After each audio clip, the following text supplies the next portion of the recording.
sejak kebangkitannya, ulama bersama pengikut-pengikutnya istiqomah dan setia, jaga akidah dan sunnah Rasulnya. Alhamdulillah segala puji baginya, ulama bersama pengikut-pengikutnya istiqomah dan setia, menjaga agama Nusa dan bangsa. Mari kuatkan niat kita, kita bulatkan tekad kita, terus lanjutkan amal kita, mengembangkan khidmat kita.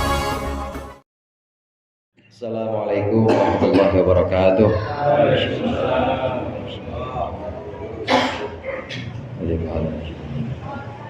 Al-Fatihah. A'udzu billahi minasyaitonir rajim. Bismillahirrahmanirrahim. Alhamdulillahi alamin. Iyyaka na'budu wa iyyaka nasta'in. Shiratal mustaqim. Shiratal ladzina an'amta 'alaihim ghairil maghdubi 'alaihim waladdallin. Bismillahirrahmanirrahim. Alhamdulil muallimit tullabi wa musahhilil khairi liman yata'allamu.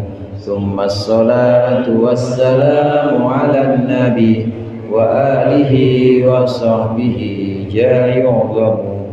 Ya Rabbana kaffir 'anna dhunubana wa walidina wa liman huwa muslimu.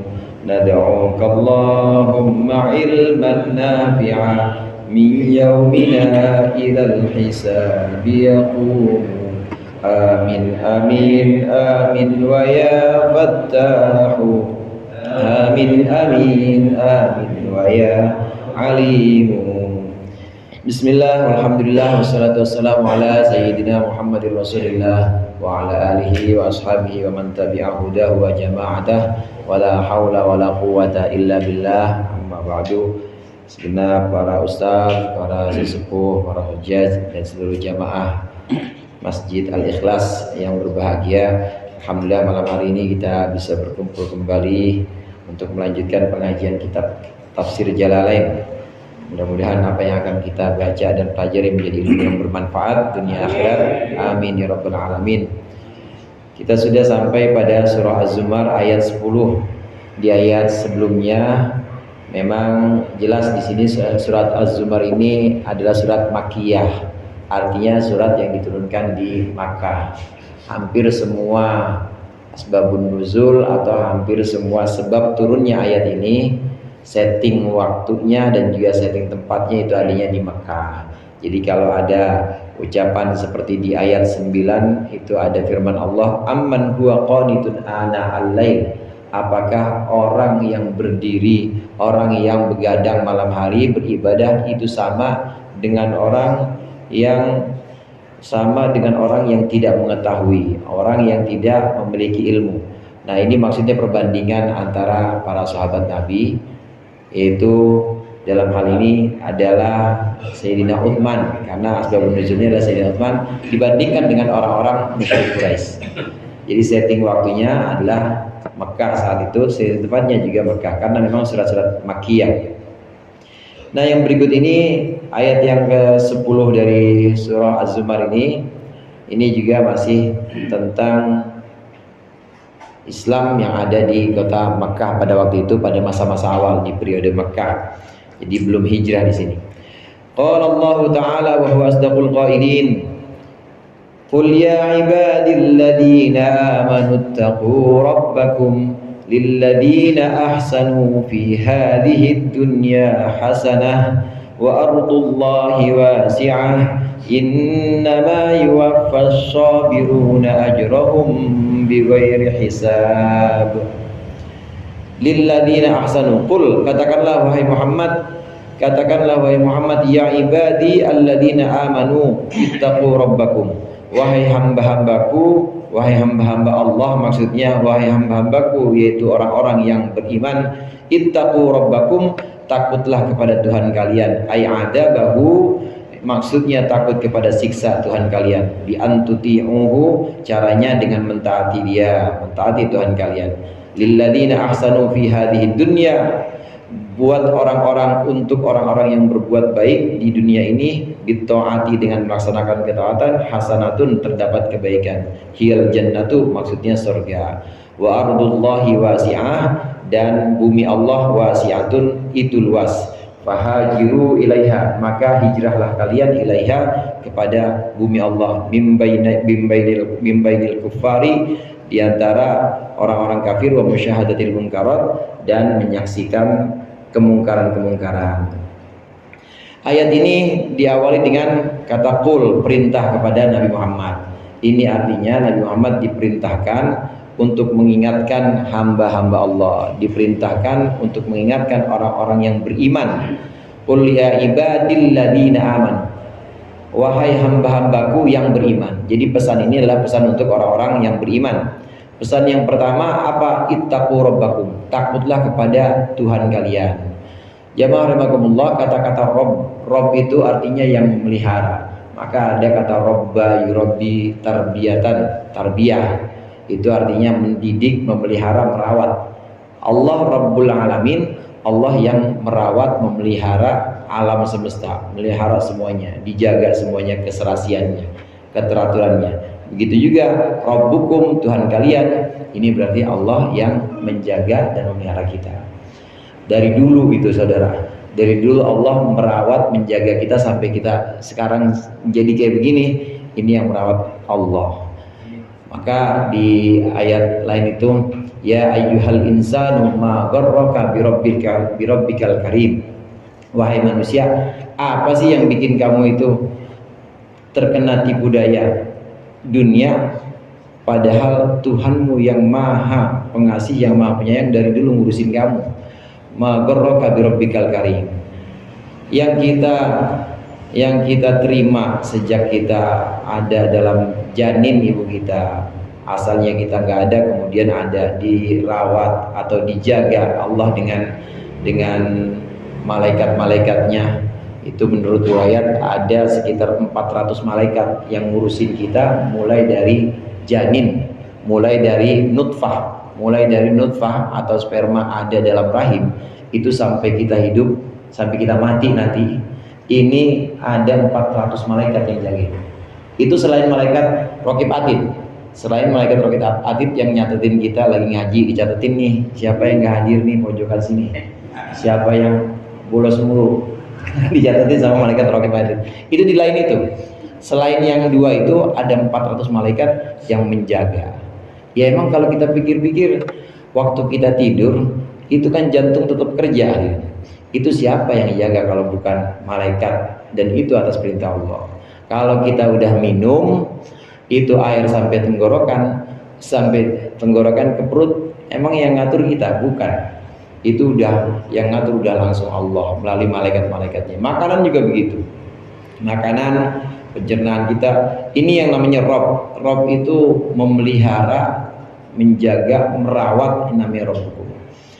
Oleh karenanya ittaqu rabbakum, takutlah kita kepada Allah. Allah yang ngejaga kita dari dulu, dari awal kita, dari ketiadaan kemudian menuju wujud atau ada, sampai kita nanti mati. Itu yang menjaga semuanya, kebutuhan kita itu Allah semuanya. Jadi nggak ada alasan untuk kita tidak mentaati Allah. Caranya bagaimana ya? Caranya taat, takut kepada Allah. Caranya adalah taat kepada Allah. Untuk orang-orang beriman di sini, orang-orang yang disapa di sini, qul ya ibadilladzina amanu, wahai hamba-hambaku yang beriman, takutlah kepada Allah, takutlah kepada Tuhan kalian. Untuk orang-orang yang beriman ini ada kebaikan. Maksudnya janji Allah nanti orang-orang beriman itu ada kebaikan di surga nanti. Iya, pokoknya yang di ahli kelas ini udah punya tiketnya kali ya. Amin. Udah ada catatannya, insya Allah nanti kumpul lagi bareng di surga. Tapi selain nanti di surga itu ada yang akan kita dapatkan. Untuk orang mukmin itu enak saudara. Alladzina amanu, qul ya ibadil ladzina amanu. Orang mukmin itu ngapain aja enak. Dia dapat musibah kalau sabar, pahala. Dia dapat nikmat kalau syukur, pahala juga. Dia lagi ditetapkan, lagi ditakdirkan jadi orang yang taat, jadi orang yang rajin ngaji, rajin sembahyang, kemudian dia mengingat bahwa itu semua karunia Allah, pahala lagi. Jadi pahala sholatnya sendiri, pahala ngaji sendiri, kemudian pahala namanya asyuhud biminnatillah, namanya itu menyaksikan bahwa ini semua adalah Allah yang nuntun kita ngaji, yang nuntun kita sholat, itu semua Allah. Kita pandang begitu, guru-guru kita memandang bahwa semua ini adalah Allah yang menuntun, pahala lagi. Gimana gak enak itu? Kena musibah, pahala kalau sabar. Dapat nikmat, pahala kalau sabar. Kemudian dapat taat, ditakdirkan jadi orang taat atau orang yang beribadah, pahala juga kalau dia itu mengembalikan la haula wala quwata illa billah. Syuhudul minnah itu artinya merasa bahwa bukan kita yang bisa ngaji, tapi ngerasa bukan kita yang ngaji, tapi Allah yang nuntun kita ngaji. Sedekah bukan kita yang ngerasa bahwa kita yang sedekah, tapi Allah yang lagi nuntun. Emang kalau kita pikirkan, seandainya aja Allah nggak menuntun hati kita buat ini tangan kemudian rogo kantong, nggak bisa. Itu yang gerakin hati kita siapa kalau bukan Allah? Allah semuanya. Namanya syuhudul minnah. Begitu juga orang mukmin kalau kepleset maksiat, buru-buru tobat, pahala lagi.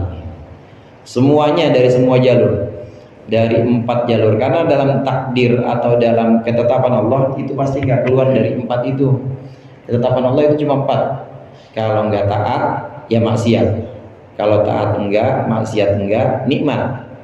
Kalau taat enggak, maksiat enggak, nikmat enggak, berarti musibah. Udah 4 itu doang. Cari dah contohnya. Misalnya bencana alam, apa tuh? Nikmat atau musibah tuh? Musibah. Pahala lagi kalau kita sabar.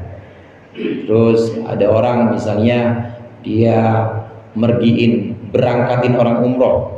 Satu jamaah likas diberangkatin semua. Mana orangnya? Diberangkatin semua. Itu apa tuh namanya itu? Itu dia lagi ngapain tuh? Apa dia lagi dapat musibah, apa dapat nikmat, apa dapat taat, apa dapat satu lagi taat, nikmat, musibah sama maksiat. Ngeberangkatin orang umroh itu yang mana tuh? Dapat nikmat, dia bersyukur. Atau bisa juga dapat lagi ditetapkan taat. Ya dukung orang taat, dukung orang ibadah, kan namanya ibadah juga. Dia buru-buru, ini bukan saya yang berangkatin, tapi Allah yang kasih rizki. Ini syuhudul minnah, ini penting saudara. Mungkin kalau dari maksiat orang bisa tobat ya wajar, kemudian dekat sama Allah. Kemudian dari nikmat orang bisa dekat sama Allah karena syukur bisa. Kemudian dari musibah, dari musibah itu dia bersabar dekat sama Allah bisa.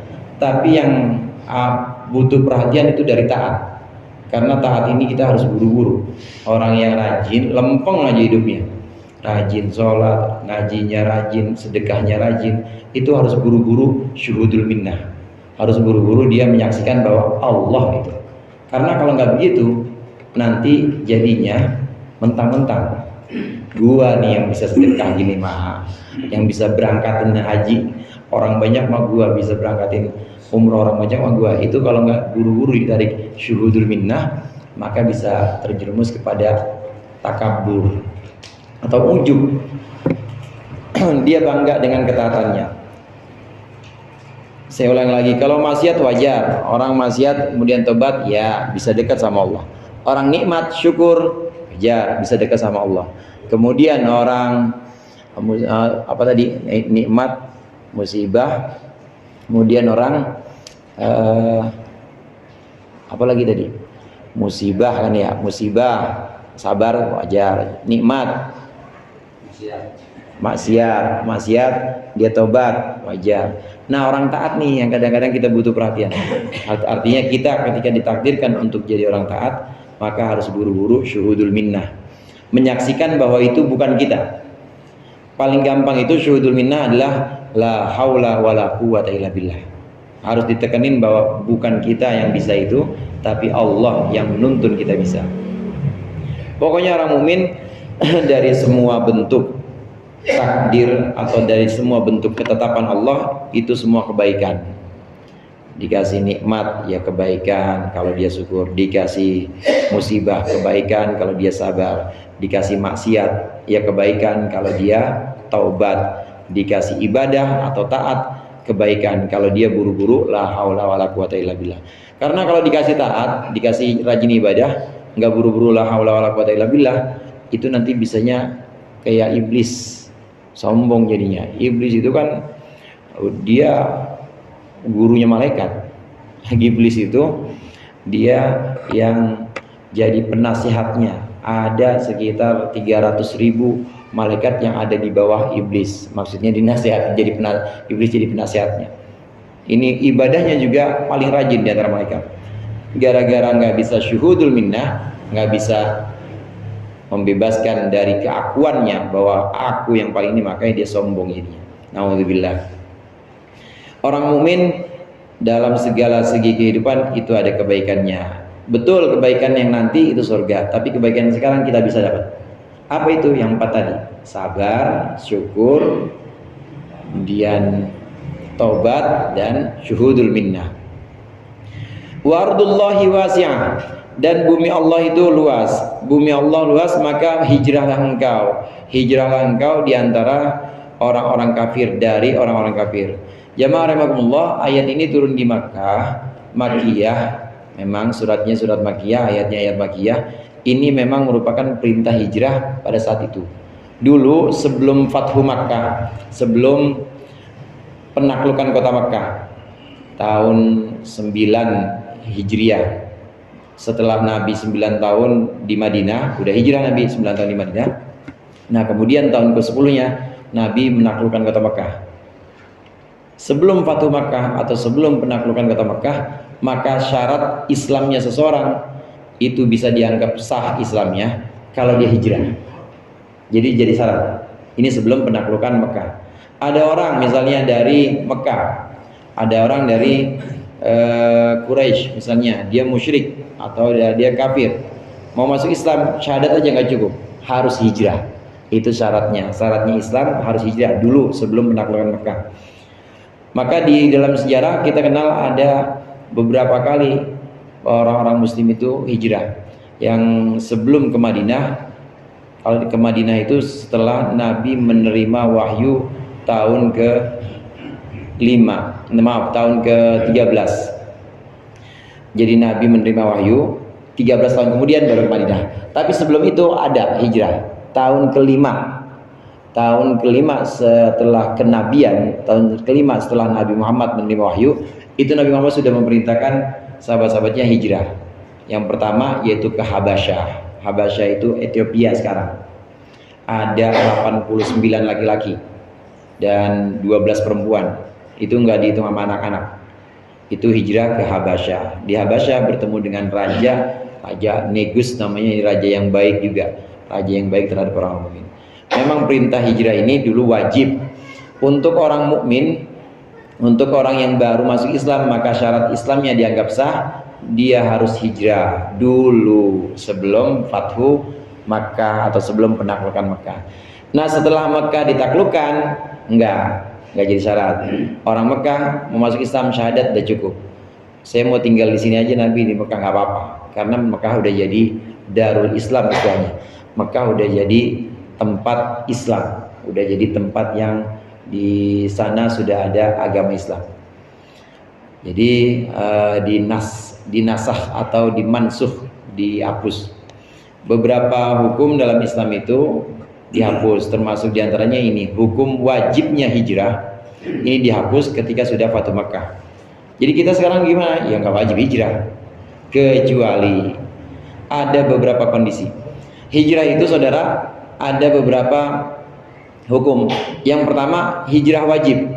Orang hijrah yang di sini maksudnya benar-benar hijrah, pindah tempat. Jadi bukan cuma hijrah ala pakaian doang bukan, tapi hijrah benar-benar pindah nih dari Lebakwangi, wajib. Kenapa? Kalau di Lebakwangi udah nggak bisa ngaji, sholat udah nggak bisa, maka wajib pindah ke tempat di mana dia bisa menjalankan itu. Tapi insya Allah Lebakwangi enggak ya, orang di sini ustadz semua. Ada satu daerah orang dia sebenarnya dia bisa ngaji, bisa sholat dengan bebas, cuma nggak ada orang alimnya. Yang ada orang-orang ya biasa sepantaran dia atau setara dengan dia, nggak ada orang alimnya. Jadi kalau mau tanya apa-apa dia bingung. Nah, kebetulan ada satu tempat dia tahu, tempat di situ ada orang alim dan dia bisa ngaji, bisa tanya, maka hukumnya sunnah. Kalau tadi wajib, selama dia tertekan nggak bisa ibadah wajib. Tapi kalau di sini bisa ibadah sebenarnya, cuma nggak ada orang-orang utama, nggak ada orang-orang alim yang bisa dijadikan tempat bertanya atau yang bisa dijadikan untuk urusan-urusan agama. Orang-orang mulia itu nggak ada di kampung itu. Nah, dia ngeliat ada kampung lain, maka dia sunnah hijrah. Ada yang makruh itu sebenarnya dia di sini udah ada orang alim di kampungnya udah ada orang alim, dia bisa ngaji juga, ada orang-orang utama, tapi dia pindah ke kampung yang justru nggak ada orang alimnya, kampung yang justru sulit menemukan pengajian. Ini makruh. Ada yang haram saudara, hijrah. Gimana hijrah yang haram? Ya udah enak-enak di Lebakwangi, ustadz banyak, ngaji juga bisa. Dia pindah ke mana yang nggak boleh ini sekarang? Pindah ke Rusia. Pokoknya pindah ke satu tempat yang nggak boleh ibadah. Di sana orang ibadah pokoknya ditekan habis-habisan. Maka itu haram, nggak boleh. Nah, dasar dari hijrah ini yang tadi mansukh saya katakan itu sebelum Fathu Makkah, sebelum penaklukan kota Makkah. Tapi setelah itu enggak, hukum hijrah itu dihapuskan sebagai syarat Islam. Tapi ada 4 hukum itu tadi, tergantung bagaimana dia kondisi masing-masing orang tersebut dan kondisi daerahnya atau kondisi kampung asalnya. Ada juga yang sifatnya haram tapi tidak seperti itu. Contohnya tidak seperti tadi. Kalau tadi kan contoh haram, ini udah enak-enak di sini bisa ibadah, orang alim juga ada, tapi malah pindah ke tempat yang ibadahnya susah. Pasti kalau ibadah di situ disiksa, itu haram. Atau ada orang alim di kampung, sebenarnya dia jadi tulang punggung lah pokoknya. Orang-orang itu ngandelin dia. Ternyata dia tinggalin itu kampung. Dia pergi ke tempat yang lain, di mana di sana dia nggak jadi apa-apa. Justru ilmunya nggak manfaat, itu juga nggak boleh, itu juga haram. Namanya hijrah, yang benar-benar hijrah, pindah tempat di sini. Memang ini ayat Makkiyah, settingannya adalah setting zaman pada waktu periode Islam awal di Makkah. Innama yuwaffas sabiruna, sesungguhnya orang-orang yang sabar akan ditepati anit taati, sabar dari taat, wa ma yubtalauna bihi, dan apa-apa yang dia diuji akan diberikan ajrohum, ganjaran mereka, bighairi hisabin, dengan tanpa hisab, bighairi mikyalin, maksudnya dengan tanpa takaran, wala mizanin, dan tanpa timbangan. Kaitannya dengan firman Allah yang sebelumnya, masih satu ayat ini kaitannya dengan potongan yang sebelumnya. Hijrah orang-orang Mekah yang tertekan, nggak bisa ibadah di Mekah, hendaklah mereka hijrah. Bumi Allah itu luas, nggak harus ke Madinah, pokoknya kemana saja yang kira-kira bisa menjalankan agama Allah. Dan selain perintah hijrah, di sini diperingatkan sesungguhnya orang-orang yang sabar dalam melaksanakan ibadah, sabar dalam menjauhkan maksiat, itu akan Allah berikan ganjarannya nanti pasti. Sabar itu ada sabar melaksanakan ibadah, ada sabar nahan diri dari maksiat. Gampangan yang mana Pak? Gampangan sabar ngaji, sabar sholat, apa gampangan sabar kagak nyawer? Atau sabar nggak mabok gitu misalnya? Ya pokoknya ada 2 macam itu.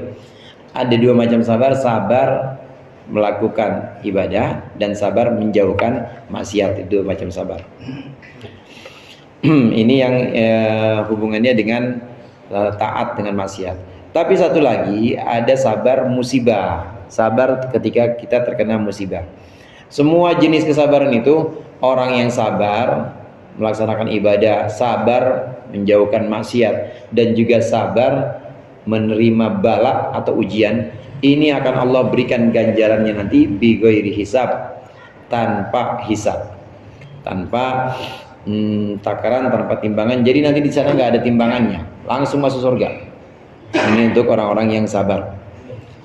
Hadirin jamaah rahimakumullah, untuk menguatkan ini, untuk menguatkan ayat ini, innama yuwaffas sabiruna ujurahum bighairi hisab. Yang dimaksud dengan sabar, nanti orang sabar itu tidak pakai hisab, langsung masuk surga.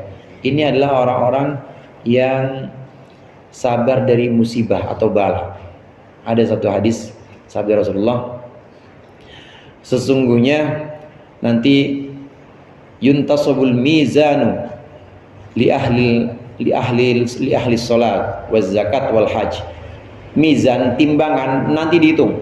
Mizan, timbangan semuanya ditegakkan untuk orang yang suka sholat, yang demen haji, pokoknya ahli haji, ahli sholat, ahli sedekah, semuanya itu dihitung timbangannya. Nah, ada satu kelompok yang dia itu tidak dihitung timbangannya. Siapa itu yang tidak dihitung timbangannya? Yaitu orang-orang yang ketika di dunia ditimpakan bala atau musibah-musibah, bentuknya berupa penyakit, bentuknya berupa kesulitan-kesulitan ekonomi dan lain sebagainya, dia sabar, itu nanti masuk surganya bighairi hisab. Itu sabda Rasulullah. Saya bacakan hadisnya. Tunsabul mawazinu yaumal qiyamah li ahli sholati was shadaqah wal hajj fayuwaffawna biha ujurahum wa la tunsabu li ahli bala. Bahwa sesungguhnya nanti timbangan itu akan Allah tegakkan, timbangan akan Allah lakukan di hari kiamat untuk orang yang sholat, untuk orang yang sedekah, untuk orang yang haji. Nanti akan Allah kasih ganjarannya. Yang ahli sholat ada pahala sholatnya, yang ahli sedekah ada pahala sedekahnya, yang haji juga ada pahala hajinya. Semua akan Allah tegakkan dan Allah kasih pahalanya. Tapi yang namanya dihitung kan ngantri, saudara. Dihitung ya ada nomor antriannya juga, lama juga nunggunya. Tapi wala tunsabu li ahli bala, dan tidak ada timbangan untuk orang yang di dunianya ini susah terus bala. Bal yusabbu alaihim al ajra sabban hatta yatamanna ahlul afiyah fid dunya inna ajsadahum tuqurridu bil maqarid mimma yadhhabu bihi al bala min al fadl. Tapi untuk orang yang di dunianya ini memang sabar terhadap ujian, terhadap bala, terhadap musibah, maka nggak ada timbangan, dia langsung masuk surga. Itu orang yang ada di sana. Nah, gimana orang-orang yang ahli sholat, kemudian ahli zakat, ngelihat orang yang tiba-tiba masuk begitu aja tanpa hisab? Maka orang-orang yang ahli sholat, ahli ibadah, ahli sedekah ini bilang, ya Allah, andai saya di dunia itu dapat cobaan seperti itu. Ahlul afiyat. Lawannya bala itu afiat, saudara. Jadi lawannya bala itu afiat. Afiat arti selamat. Ada mas selamat?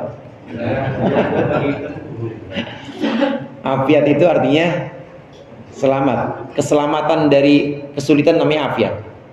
Nah, lawan katanya bala. Bala itu kesulitan, ujian.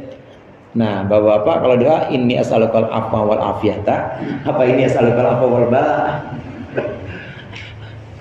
Kita doanya gimana? Kita doanya, ya Allah, aku minta ampunan dan minta keselamatan. Atau ya Allah, ada yang minta, ya Allah, kasih saya kesulitan, ada enggak? Kalau dia mau, kalau dia minta sama Allah, ya Allah berikan saya kesulitan yang sulit-sulitnya, saya yakin wali itu. Saya yakin wali. Karena ujian yang paling sulit itu adalah ujian melalui musibah-musibah ini. Kita bandingkan.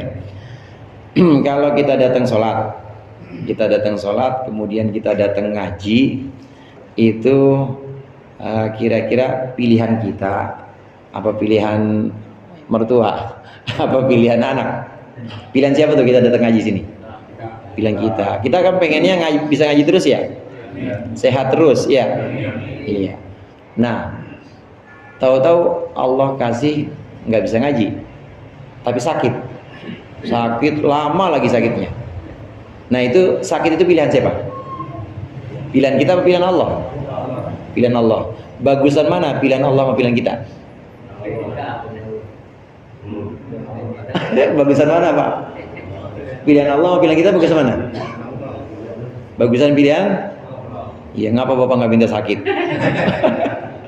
Tapi kalau ada orang minta sakit, artinya minta sakit, dia tahu bahwa di dalam musibah, di dalam bala itu ada banyak ganjaran, dia wali pasti. Dan gampang, pintu masuk jadi wali itu paling gampang lewat itu, lewat bala, lewat ujian. Orang yang paling sering diuji, yang paling banyak ujian-ujiannya, ini yang paling banyak ganjarannya dan paling bersih dosanya. Ya orang diuji terus, dihapus terus melalui ujian atau bala itu, dihapus dosanya dihapus lagi, hilang. Dosanya udah hilang, ya udah tinggal diangkat derajatnya sama Allah. Kalau udah diangkat derajat oleh Allah, jadi wali udah. Ini yang namanya musibah atau bala, pintu untuk menjadi wali itu. Ya, cuma rata-rata orang juga ya susah. Maksudnya milih yang ini sulit. Kesabaran yang dimaksud di sini, innama yuwaffas sabiruna ujurahum atau ajrahum bighairi hisab. Ini maksudnya Allah akan mengganjar atau Allah akan memberikan balasan orang-orang yang sabar bighairi mikyalin wala mizanin, bighairi hisab, dengan tanpa hisab langsung masuk surga. Itu adalah orang yang sabar terhadap bala, sabarnya sabar terhadap musibah. Kalau kita lihat dari sejarah, orang-orang yang paling banyak, yang paling berat ujiannya itu adalah para nabi. Asyaddun nasi bala'an al-anbiya tsummal auliya. Yang pertama pasti para nabi. Ujiannya itu pasti sulit-sulit semuanya. Para nabi, bagaimana Nabi Yusuf dibuang sama saudara-saudaranya, bagaimana Nabi Nuh sama kaumnya dakwah ratusan tahun tapi nggak ada yang ikut sama dia kecuali sedikit. Bikin perahu, itu perahu saudara, lagi Nabi Nuh lagi bikin, siang-siang malamnya ada yang berakin. Diberakin, besok dibersihin lagi sama Nabi Nuh. Itu ujiannya para anbiya atau para nabi. Wali juga begitu ujiannya. Nah, berkat dari ujian-ujian ini maka Allah angkat derajatnya. Dan yang jelas yang seperti ini nanti bighairi hisab. Nanti pasti masuk ke surga itu bighairi hisab. Nah, bagaimana yang pakai timbangan? Yang pakai timbangan gampang. Saya kasih tahu bocorannya ya. Salat yang penting, salatnya. Karena awwalu ma yuhasabu bihil abdu as-shalah. Karena yang pertama kali dihisab itu salat. Kalau salatnya bagus, yang lainnya nggak dihitung. Udah, ya udah, salat bagus kan malaikat salatnya, ya udah masuk surga langsung. Udah nggak usah di yang lain, nggak usah dinilai. Salatnya harus bagus. Bagaimana salat yang bagus itu? Syarat dan rukunnya ya harus kita jaga. Syarat nutup aurat, syarat menghadap kiblat, ya jangan madhab ke ini jembatan salat. Madhab kiblat, nutup aurat syarat.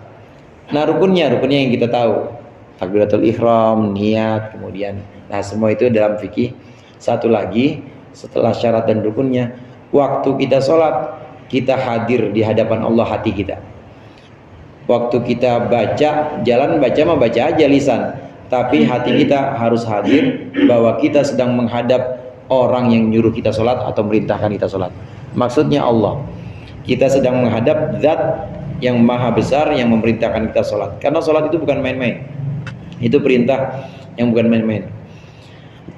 Kita harus menghadirkan bahwa rasa takut, bahwa kita kecil, bahwa kita nggak bisa apa-apa dalam sholat itu harus dihadirkan seperti itu.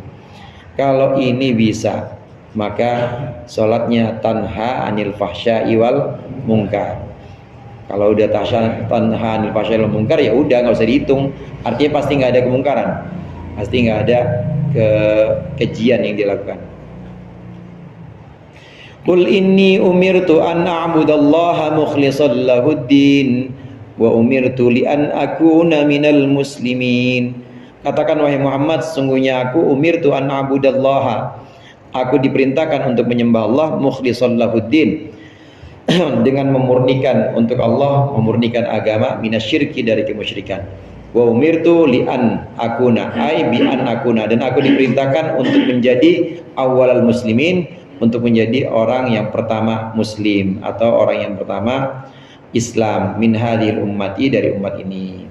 Setelah perintah qul ya ibadilladzina amanu taqu, kemudian Allah perintahkan kepada Nabi Muhammad qul inni umirtu, katakan Muhammad, sesungguhnya aku diperintahkan untuk memurnikan ketundukan, tunduk cuma kepada Allah aja, tidak menyekutukan Allah.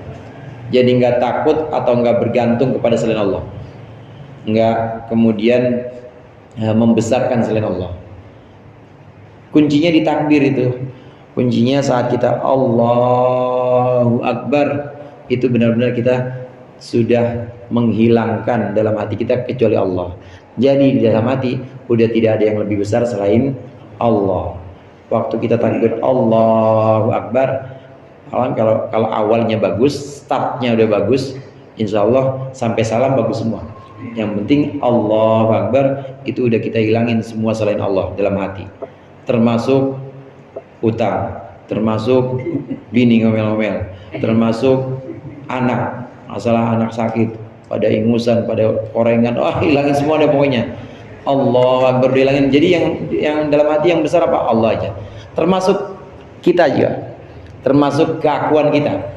Waktu kita Allahu Akbar, maka itu yang paling akhir dikeluarkan adalah keakuan kita.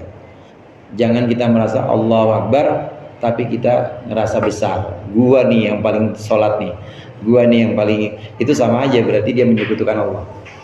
Tapi dia menyekutukan Allah bukan dengan patung, dengan dirinya sendiri. Jadi ada Allah, ada dia. Itu yang bahaya tuh. Begitu kita Allahu Akbar, ini kita bersihkan hati kita dari selain Allah. Artinya mukhlishan lahuddin ay minasyirki. Kita menyebut Allah Maha Besar, maka kita kecil, semua masalah kecil, semua urusan-urusan kecil, cuma Allah yang besar. Paling cuma berapa menit tuh? Salat maghrib, ya paling cuma 2 menit dah. 2 menit diminta sama Allah begitu. Nah kalau kita bisa seperti itu, insya Allah salat kita tanha anil fahsyail munkar. Kalau salat kita tanha anil fahsyail munkar, insya Allah amal-amal lain nggak dihisab. Itu maksudnya sabda Nabi tadi. Awal yang diperiksa itu adalah salat. Kalau salatnya benar, berarti perilakunya benar.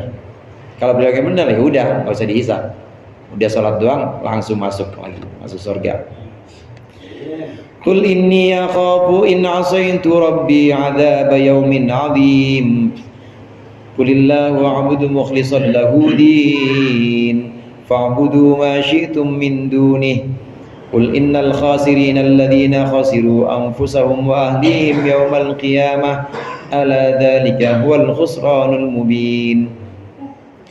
Qul inni akhafu in asaitu rabbi adzab yaumin adzim. Wallahu a'lam bishawab. Mudah-mudahan bermanfaat. Lebih kurangnya saya mohon maaf. Wallahul muwaffiq ila aqwamit thoriq. Assalamualaikum warahmatullahi wabarakatuh.